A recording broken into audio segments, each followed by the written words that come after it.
Bismillahirrahmanirrahim.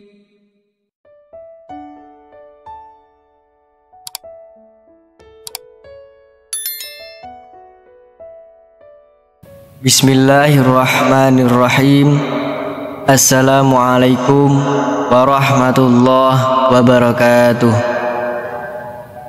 Asyhadu an la ilaha illallah wa asyhadu anna Muhammadar Rasulullah. Syukur alhamdulillah kita masih bisa berjumpa lagi di channel ini. Sholawat beserta salamnya Allah semoga tetap tercurahkan kepada junjungan kita Nabi Agung Muhammad sallallahu alaihi wasallam. Allahumma sholli ala sayyidina Muhammad wa ala ali sayyidina Muhammad. Sahabat beriman yang dirahmati Allah, selama ini kita mungkin berpendapat orang yang meninggal itu tidak akan merasakan sakit ketika jasadnya dimandikan. Padahal saat dimandikan tersebut, mayat tersebut menjerit. Diceritakan oleh Aisyah, ketika itu ia tengah menunggu suaminya Rasulullah Shallallahu Alaihi Wasallam kembali ke rumahnya. Ia mengucapkan salam dan kemudian berdiri untuk menyambut sang Nabi kecintaan Allah tersebut. Duduklah di tempat, tidak usah berdiri wahai Ummul Mukminin. Begitu ucap Rasulullah Shallallahu Alaihi Wasallam. Rasulullah kemudian turut duduk bersama Aisyah dan kemudian meletakkan kepalanya di pangkuan istrinya tersebut. Aisyah lantas mencari uban pada jenggot Rasulullah dan menemukan 19 helai rambut yang sudah memutih.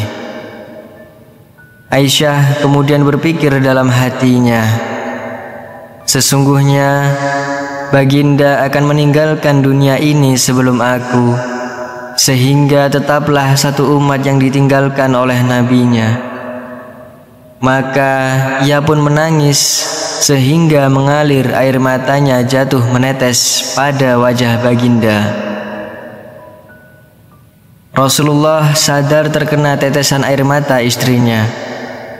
Rasulullah pun kemudian terbangun dari tidurnya. Wahai Ummul Mukminin, apa yang membuatmu menangis? Tutur Rasulullah. Aisyah kemudian menceritakan apa yang ia rasakan setelah melihat uban-uban Rasulullah tersebut. Tahukah kamu kondisi apakah yang paling menyusahkan bagi si mayit? Kata Rasulullah Sallallahu Alaihi Wasallam.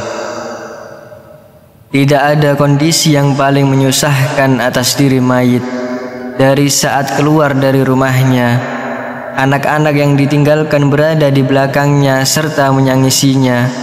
Kata Rasulullah, itu memang menyakitkan, tapi masih ada lagi yang lebih pedih dari itu. Sahut Rasulullah, tidak ada kondisi yang lebih berat atas diri mayit dari saat dia dimasukkan dalam liang lahat dan dikubur di bawah tanah. Para kerabat, anak, dan istrinya meninggalkannya pulang.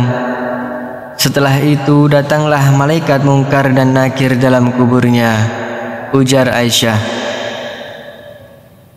Baginda kemudian tersenyum simpul mendengar jawaban istrinya ini.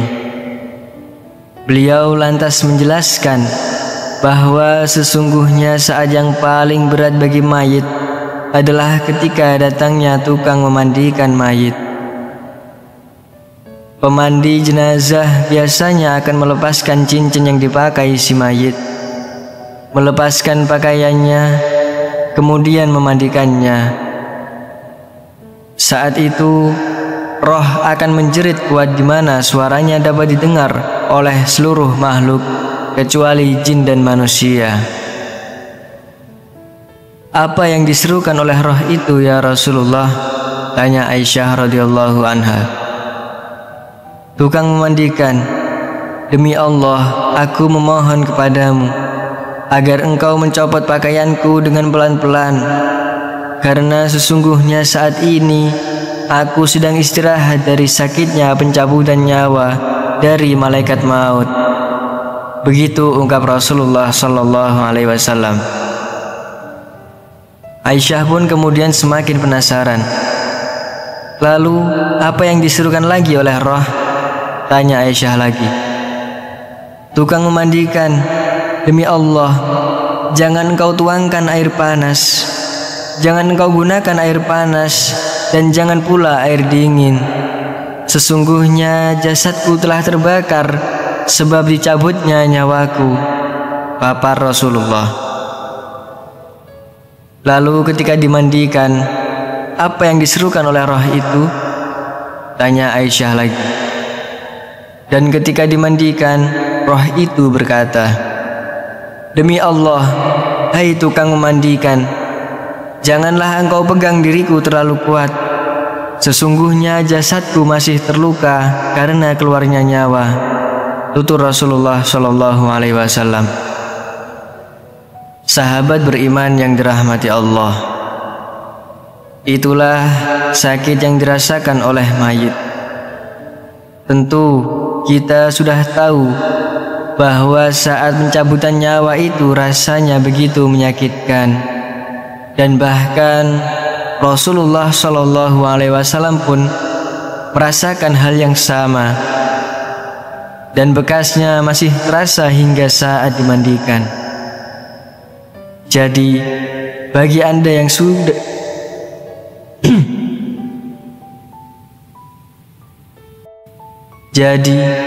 bagi Anda yang suka memandikan jenazah, dengarlah jeritan roh. Wallahu a'lam bishawab. Demikian yang bisa saya bagikan. Semoga bermanfaat untuk kita semua. Amin ya rabbal alamin. Wassalamualaikum warahmatullahi wabarakatuh.